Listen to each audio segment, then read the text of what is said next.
Assalamualaikum dan salam sejahtera para pelajar sekalian. Kita bertemu kembali dalam video pengajaran. Untuk video kali ini, kita akan melihat kepada sejarah, secara ringkasnya sejarah sistem perundangan di Malaysia. Okey. Secara rumusannya, sejarah sistem perundangan di Malaysia boleh dibahagikan kepada dua peringkat. Peringkat pertama adalah peringkat zaman Kesultanan Melayu Melaka, di mana undang-undang utama semasa itu adalah undang-undang Islam dan undang-undang adat Melayu. Okey. Dan yang peringkat yang kedua adalah pada zaman penjajahan kolonial. Okey. Pada zaman penjajahan kolonial, undang-undang yang membawa pengaruh besar kepada sistem perundangan di Malaysia adalah English law. Okey, undang-undang British yang dibawa oleh kerajaan Inggeris. Okay. Kita pergi dulu kepada peringkat yang pertama, iaitu pada zaman Kesultanan Melayu Melaka. Pada zaman Kesultanan Melayu Melaka, undang-undang utama ada dua, iaitu Undang-Undang Islam dan juga Undang-Undang Adat Melayu. Undang-Undang Adat Melayu ni merujuk kepada undang-undang bagi Melaka, Undang-Undang Temenggung. Okey. Dan Undang-Undang Islam ni menjadi undang-undang utama kerana pada masa itu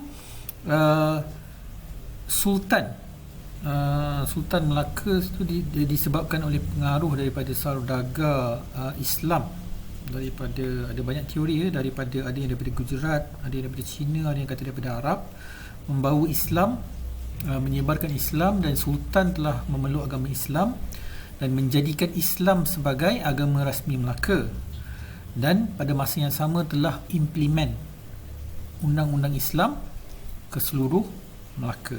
Okey, pada zaman Kesultanan Melayu Melaka inilah bermulanya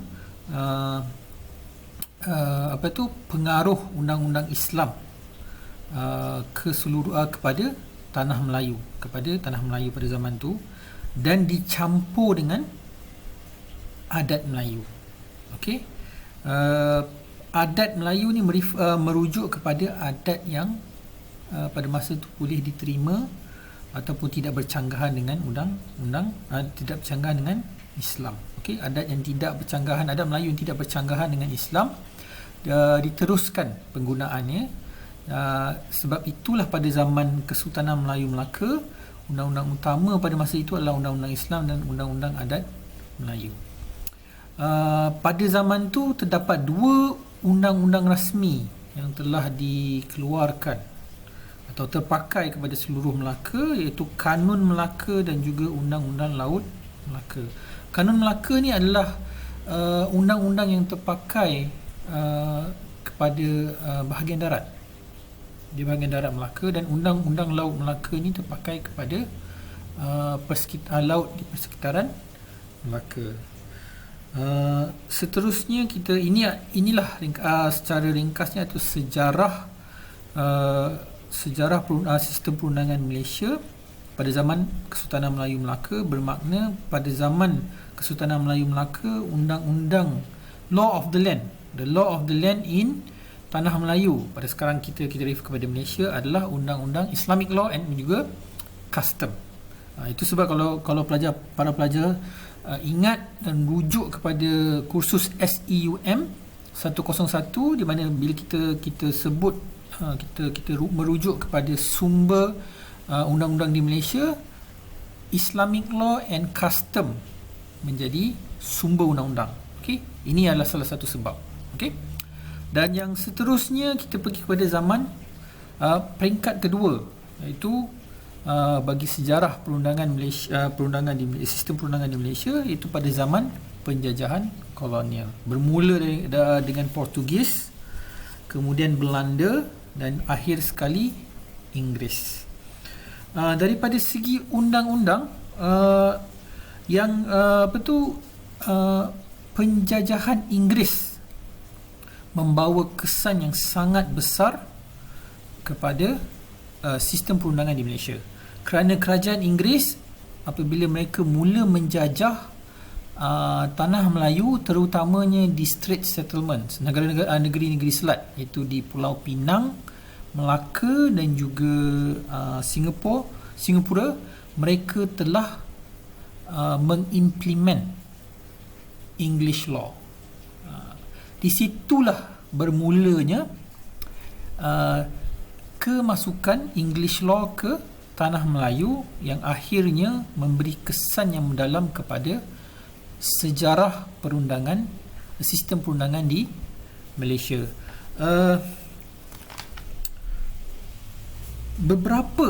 Terdapat beberapa undang-undang yang telah diperkenalkan oleh kerajaan British ke negeri-negeri selat yang membawa kesan kepada sistem perundangan di Malaysia. Terutamanya bermula daripada tahun 1807 di Pulau Pinang, apabila The Royal Charter of Justice 1907 diperkenalkan. Itu undang-undang yang diguna pakai di Pulau Pinang.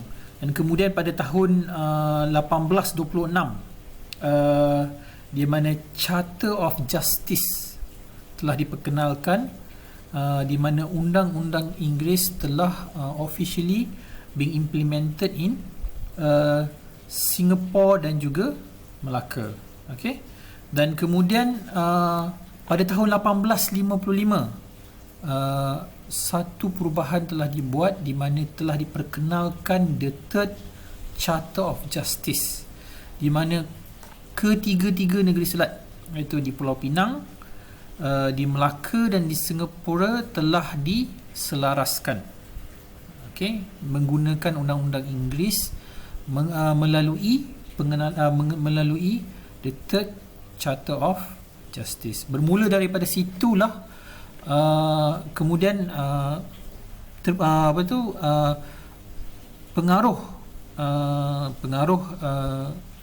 English law mula meresap apabila kemudian dijajah negeri-negeri bersekutu dan negeri-negeri tidak bersekutu turut dijajah oleh kerajaan British, kerajaan Inggeris, yang terus memperkenalkan di keseluruhan tanah Melayu undang-undang English law. So kalau kita refer semula kepada topik di dalam SEUM 101 di bawah sumber undang-undang di Malaysia, itu sebabnya English law juga menjadi sumber undang-undang di Malaysia, kerana akibat daripada penjajahan kerajaan British di tanah Melayu sebelum kita mendapat kemerdekaan pada tahun 1957. Sekian sahaja sejarah ringkas sistem perundangan di Malaysia. Penerangan sejarah ringkas ni adalah sebenarnya untuk menunjukkan bagaimana sistem perundangan kita telah terbentuk hasil daripada pengaruh daripada beberapa faktor, undang-undang Islam, undang-undang adat itu sendiri, English law. Ini semua adalah, kalau kita lihat kepada sejarah, inilah semua asal usul bagaimana undang-undang itu menjadi sumber kepada undang-undang di Malaysia. Okey, sekian sahaja video pengajaran pada kali ini. Diharapkan agar para pelajar semua dapat memahami atau dapat melihat sejarah ini daripada konteks bagaimana undang-undang Islam, adat dan juga undang-undang Inggeris, English law boleh mempengaruhi sistem perundangan di Malaysia.